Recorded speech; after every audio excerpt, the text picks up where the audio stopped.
we all are very cognizant of the fact that angels hover over this building, and I don't say that lightly.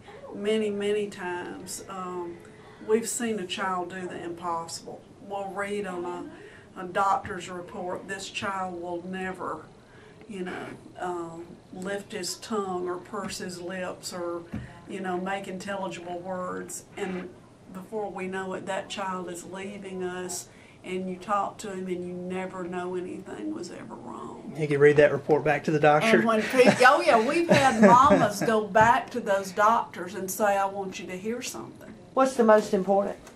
Mom and Dad. Mom and Daddy, you are right. Talk about your zebras. What do I need to know? Zebras don't, if you ever see a zebra, and they can do serious damage. Oh, really? They can kick harder than a horse. Okay. And they can run pretty fast? They can only run up to 35 miles per hour. Okay. We serve kids with language disorders. They're children who can hear, but when the sound gets to the brain isn't processing it and using it correctly. A lot of them are very smart children who know that they can't perform like they're being asked to, so there's a huge fear of failure when they come in here.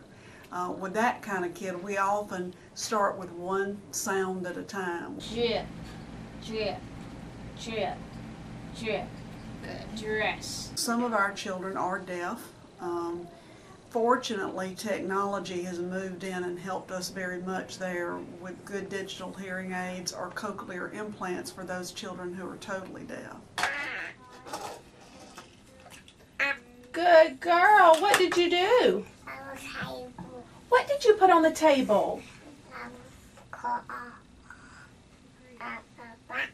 A car and a ball. Sensory integration disorder, which a lot of people hadn't heard of, but that's something where the children, what they're hearing and what they're touching and what they're seeing isn't accurate. They don't know where their body is in space, and they can't feel the floor under their feet. You ready? Here we go. Look, Janaya. 2, 2. Woo! Oh, almost.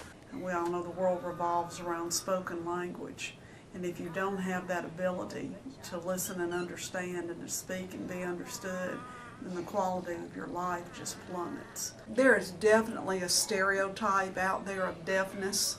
You know, people automatically think of deafness, they think of sign language, they think of somebody not understanding and not talking. Well, that's antiquated thinking.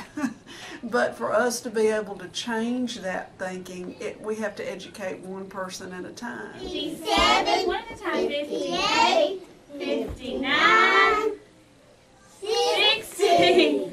I think everybody that works at Magnolia considers it a calling. We have an opportunity to change these kids' lives and give them opportunities that they wouldn't have otherwise. Tell me no. Thank you, Joe. Did I say car? No, let's listen again. I want you to put the brush and hat on the table. Where is the brush? Good job. Are you going to brush your hair?